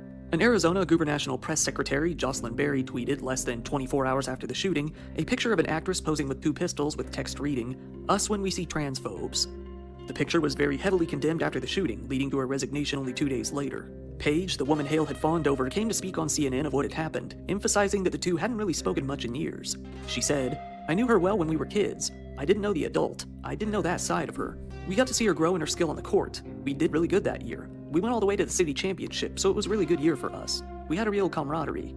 Oh, so that's crazy. Okay. So I was a little confused on the relationship to Paige, but no, it was only with Sydney. I think only with Sydney did Hale have like somewhat of a relationship into adulthood, or like into young adulthood. Sydney and Hale would hang out sometimes, I think, but never with Paige. So Paige was like, I haven't talked to this girl since fucking elementary, or like since middle school or high school or whatever. Yeah. On a page for Hale's school, several former teammates spoke of their shock at what had happened. One posted, "This is crazy, y'all. I'm sure any of us could say the Audrey we knew back in high school was so opposite from who they were this morning. It's tough enough to grasp if we even knew Audrey, you know? I know this is a shock to the NSA fam. My heart breaks for those sweet families who lost loved ones this morning. This is crazy." Another responded with Jesus in all caps, while another reacted with hearts. The police officers who took Hale down were honored for their efforts in neutralizing them. These men were Michael Collazo and Rex Engelbert. Both of them were labeled as heroes for stopping the attack before it could have been much worse. After their body cam was released, they were praised for their bravery and professionalism. The police came to warn Hale's parents that they had been in great danger and that their child had planned on murdering them as well. They could have said this due to something that was listed in Hale's to-do lists, because of the negative writings towards them in general in the journal, or because they really were the other two names listed on Hale's hit list. The police's exact reason for saying this is still unclear. Hale's family was left with little to do but go into hiding after the attack. Oh, God. Their father did return to the family home, now boarded up, a few days later to get some belongings, but didn't speak to any reporters. Hale's mom did post on social media, asking for privacy and linking to a few Keep Guns Out of Schools fundraisers. For the most part, they have lived a very secluded life since the attack. As it usually goes with mass shootings, poor old Sam Hyde was labeled as the perpetrator online shortly after it all went down. Fuck Sam Hyde, by the way. He's a fucking weirdo. Given that the shooter was already fairly known in the media, this really didn't have an effect on the public. What did have an effect, though, was a fake manifesto that was posted to Twitter claiming to be from the killer. Oh While my many came to God. call Hale's Oh my God. I'm seeing so many disgusting social media figures. This Ian Miles Chong guy, he is such a piece of shit on Twitter. He definitely was one of the people online that was spouting anti-trans propaganda when this shit happened. While many came to call Hale's writings a manifesto, this wasn't really the case. Without delving too deep into the technical meaning of the word manifesto, these writings were more of a collection of casual journal entries mainly meant for Hale themselves. The FBI adamantly refused to release the journals, saying that the detailed instructions Hale left behind in preparation for the attack would only serve as an instructive guide for other prospective killers. This led to a problem, though. Without the journals being released, the public had very little to go on as to Hale's past or their motivations for carrying out the attack. Many came to assume that Hale was only doing this due to feeling oppressed as a transgender person and taking their anger out on Christians who were less than supportive of their lifestyle. Unfortunately, with a case like this, it's impossible to talk about it without involving politics. This is because the immediate aftermath of the case mainly revolved around a political discussion instead of the actual deaths, and both sides of the political spectrum took it very differently. When it came to the right, their reaction was more or less what you might expect. Mainstream media outlets and online users would tend to point out that Hale was transgender in order to try and use that as proof that all transgender people are insane or evil. The response from the left was a bit more surprising. While many people on the left out there mainly just wanted the transgender aspect of the story to be left out, feeling that it wasn't really relevant, many others out there had much more extreme opinions. That is the sane take. Don't even pay attention to the trans part of it because it's the least important part. That played no role in this. But yeah, obviously you're gonna have extreme people on the left as well that are gonna be like, oh, trans? They're actually justified then or something. I don't know. Many others out there had much more extreme opinions. Users online will often write that school shootings and the admiration of school shooters are a right-wing phenomenon, but this case came to prove that it's not quite so simple. While the majority of people on both the left and right don't admire these kinds of people, this case served as clear evidence that both have the potential to. Some portions of many left-leaning platforms online actually began to view Hale as a hero, such as on Reddit and Tumblr. This side of the internet only really cared about two things. Of course, Reddit. Idolizing her? Jesus, dude, that's just insane. This side of the internet only really cared about two things: that Hale was trans and that they seemed to target white Christians. Due to this, they were able to overlook the child murder and see Hale as one of their own. Oh my God, I forgot about that. So they're gonna glaze about that too. So they were like, trans queen, oh, and they only targeted white Christians, white evangelicals? Based queen, oh my gosh, we love you. Disgusting. Due to this, they were able to overlook the child murder and see Hale as one of their own. On Reddit alone, several different subreddits were made for the shooter. These included r/Aiden Hale and r/Covenant Shooting, among others. To understand how much of a failure of moderation this is, Columbiners tend to make up the majority of the supporters for school shootings that you will see online. But Reddit does actively ban Columbine subreddits that allow admiration for the killers. Reddit has still not banned all of these Hale subreddits. Partway through the writing of this video, r/Covenant Shooting was banned, but it was for lacking an active moderator, not for its content. r/Aiden Hale remains and has stood for 2 years. Most posts on these subreddits and on some others were in defense of Hale or featured some sort of hero worship. Jesus Christ, dude, people were pointing out the figures like, oh, guys, oh my gosh, Kingdom Hearts mentioned, based, we love her, we love him, whatever. Included were posts urging users not to deadname Hale, saying that that's not what they would have wanted. This was a bit odd considering that Hale used both names to the very end, even, unknown to the posters, signing Audrey on the final page of the journal before heading out. Oh, see, yeah, that's true. Even they were referring to themselves as both names, Audrey and Aiden, right? Yeah. Others blame the parents, saying that they didn't accept Hale as gay. We later came to learn that this happened long after the planning of the massacre had started. Rest in peace posts were also made, as well as others that lamented that they couldn't attend Hale's funeral, urging other users to donate to trans charities in their name. Others did post that they hated Hale. This was, first and foremost, due to the fact that they hated that Hale had hurt trans activism. Their hatred was, above all, due to the fact that Hale's actions would likely hurt their cause. The fact that 6 people had died was usually further down the post as a secondary reason for the hatred if it was mentioned at all. Yeah, people like this give the trans community so much of a hard time. It ruins the movement. In the end, though, many Redditors were still on the other side. Many others said that misgendering wasn't really a concern to them when the subject had hatefully murdered several children.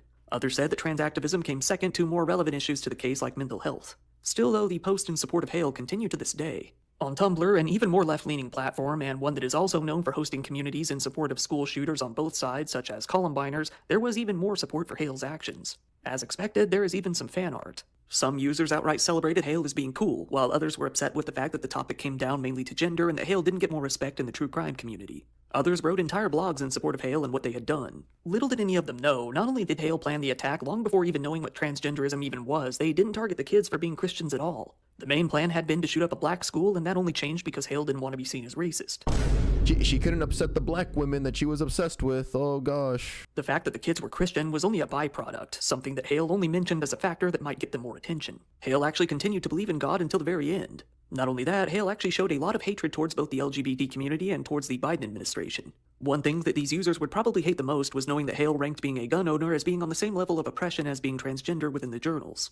In the end, this case came to prove that showing support for mass killers isn't necessarily something exclusive to the left or the right. No matter what side of politics, many people out there will, unfortunately, support the most heinous acts imaginable as long as they feel that the person is on what they feel is their side. It's such a sad reality. It is so sad that so many people think like this in our society. Like, as long as you agree with me, as long as you're on my side, you can do no wrong. It shouldn't be controversial to say that anyone can be evil, regardless of the demographic. Not only did failing to release the journals result in a disturbing amount of support for Hale online, but it also prevented further legislation from being made regarding firearms. Many public figures came to call for the release of the documents, with a House Republican caucus chairman, Jeremy Faison, saying, "We cannot possibly address this horrific situation until we know what was in the manifesto." Joe Biden, who Hale lambasted in the journals for calling for gun control, said, "We have to do more to stop gun violence. It's ripping our communities apart, ripping at the very soul of the nation. We have to do more to protect our schools so they aren't turned into prisons." Many protesters began to call for increased gun control after the shootings. At the protest, a lot of children held signs saying "I'm 9" to further demonstrate the young age of the victims. After, the state legislature passed some bills in order to further improve safety measures in schools. It became a requirement for even private schools to hire school resource officers in order to help prevent such attacks. On April 28th of 2023, the Tennessee governor, Bill Lee, announced that the journals would be released very soon. However, that didn't happen. The Covenant School was concerned, fearing that sensitive information might come out with the release. This was understandable, as after all, Hale had written extensively about their staff in the journals. A judge agreed not to release the writings for the time being. Later that year in November, though, 3 photos of Hale's diary taken while the police acquired evidence were leaked. The Nashville police came to confirm that they were indeed genuine. One of the pages leaked showed the page in which Hale referred to the kids as crackers and ranted about white privilege, confirming that Hale was indeed politically a liberal. This sent the media into yet another frenzy, with many of their assumptions having been confirmed. See, that's where I disagree. I don't think she was liberal. I don't think she had any principles. She supported what she needed to quote-unquote support in order to reach her end goal, getting the attention of black women. She didn't care. She wasn't a liberal. Due to this leak, Hale's parents no longer had the confidence to cooperate with the police.